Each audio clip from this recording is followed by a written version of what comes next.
passion semi-catcher se koso ana hwe passion dwumedi ewo etuan TV so o hwe nso ana wayede wa share video na ma wonye bia oyeden oben o se ne be ya ono so betima hwe passion dwumedi ewo etuan TV so enrich ya ne nyane ntie se Akuapem Polo ayede akopost video ato Instagram efa yankase ye nuaba Nayas ho a kese asema Akuapem Polo ka ne se Nayas ababawa na se oyabrewa onka mayente no jai se odigana fo adwene de edi agro no ewo social media no anche bia na Nayas adanfo baako so ekohu video na ma ono so yede recording post video to Instagram ono so ka sai Akuapem Polo nsem no keka no nya de keka no nya nsem no keka fa Nayas no na Nayas no obi dishi obi man ehima eno no Nayas Akuapem Polo, me I told you that anything that will come our addresses and it's the fact. Nayas, right now Ghanaians, they want to know if you are a young lady or you are an old woman. That is all that Ghanaians want to know.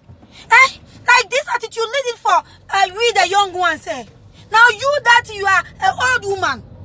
If you say you are old too, you say we shouldn't say it. Look at what you are doing.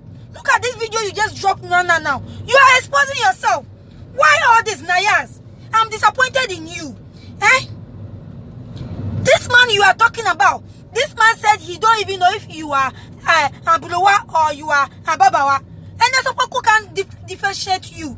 You two, you are insulting this man. Akuapem Polo, me, I don't like that. Nayas, keep quiet. You are not a kid.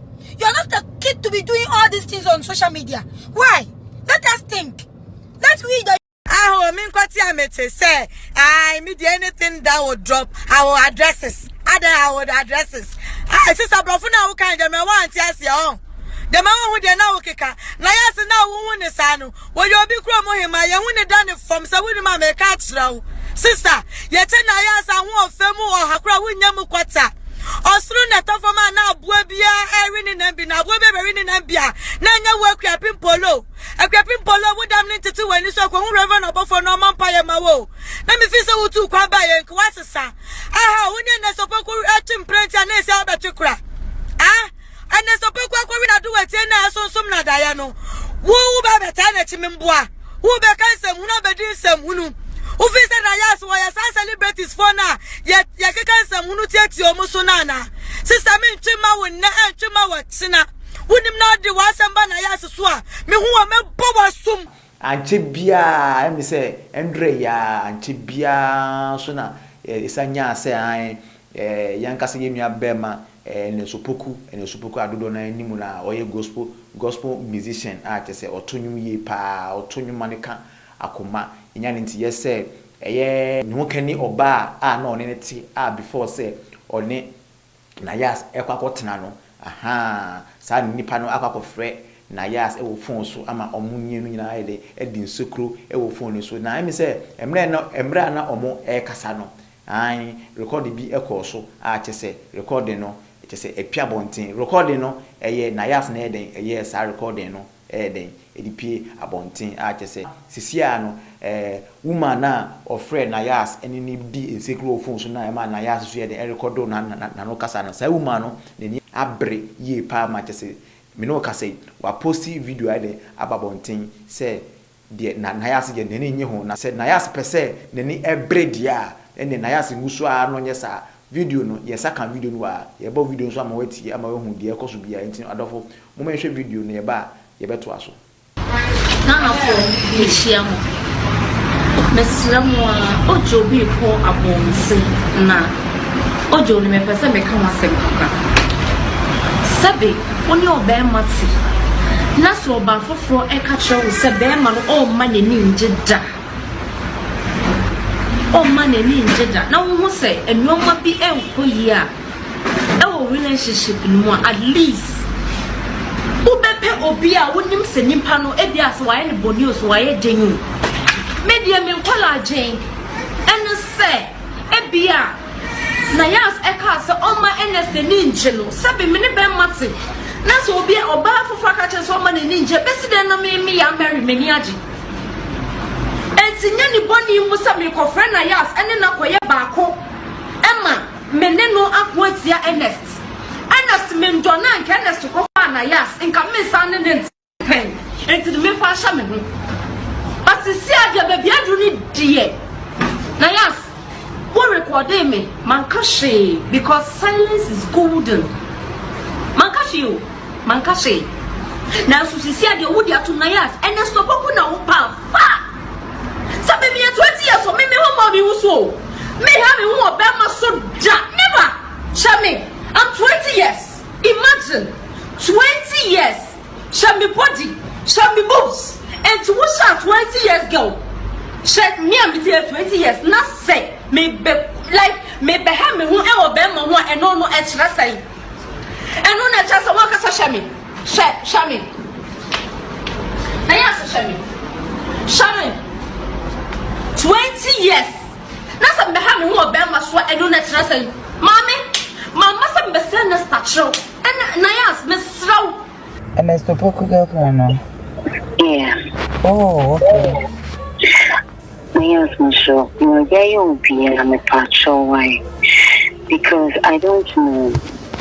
Of late, some things are going on, and I think it's not normal. And I think there are some things are why, and that thing is having effect on him. Please, I know how it feels. I won't say me sorry, but me I'm in it. He has done a whole lot of things to me. So because of me bad ones here, and you're some papa. But it's sure.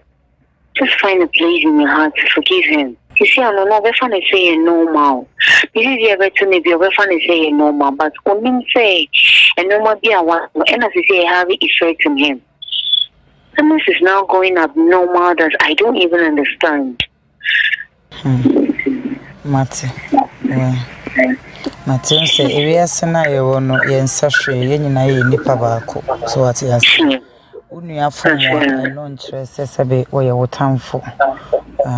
San say, me de bia masem baako pe na meka say, me nam bibia bitimi ato me.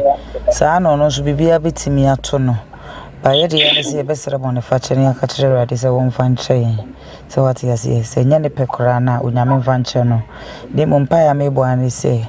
Odi so fum wo so ye den yo odi fa che no na woni ne ntina boko why me mom dey me okay but on say no ma bi na oye no me anka sama tna wo say enya kwa so what you say because I don't know if you on my way it do chisa in on onya na je say obebo no wa sita.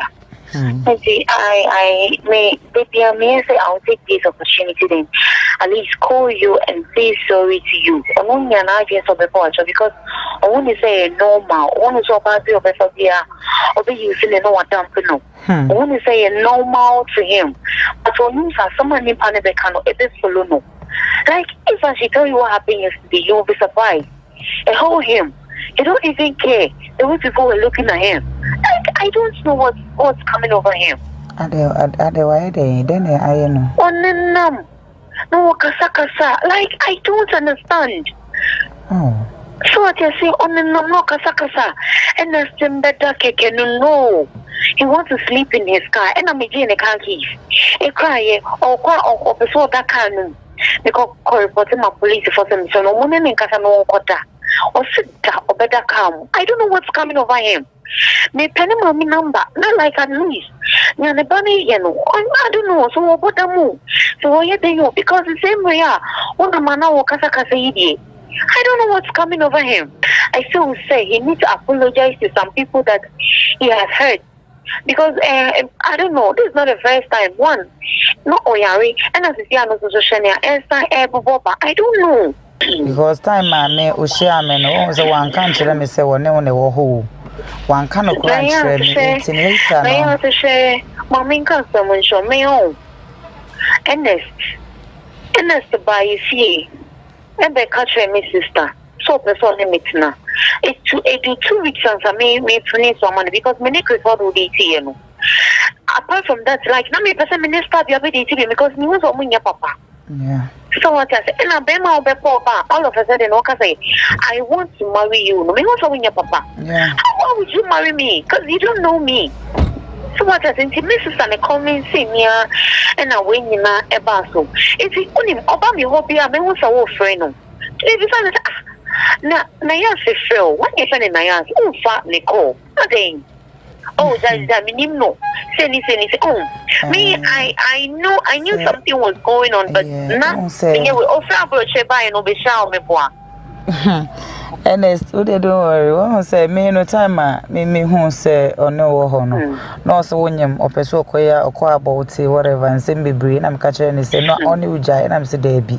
Oba de ye treaty obasa no matter what oba no ese say we de ukana kuma to ne yam ansa no oba no be ye bibi na wa ya de ama na ye ne ya a e fa ne tirim ansa no wa ye de wo ye no warriors ye ntide me na me ne kasa ya krokro na say no Mary frɛ wa peke adenti na wo mpesa wo be peke into oba me nchen bia wo say to da ofra chance na wa peke na me say da bi wo peke ti me na me krokro na say da bi ye nyai ni pasa ipa ne nya wo hwe wo nya oboni bia ofiti preko pese mejawa nya me kura be bisa wo so what you say Mary me nua ketwa no me nua ketwa kura no because me chiri ba me ensa edi 25 years me chiri ba 3 inti me nua ketwa no de obeye bia akoma to yam na no mfio na bompa ye fatai na chi so de me ka what you say eni be wo no mo asa e ba ya na enye normal I'm telling you ye ni inti ana ye nim de ye koso ya brabom we de masuma o we de masuma we de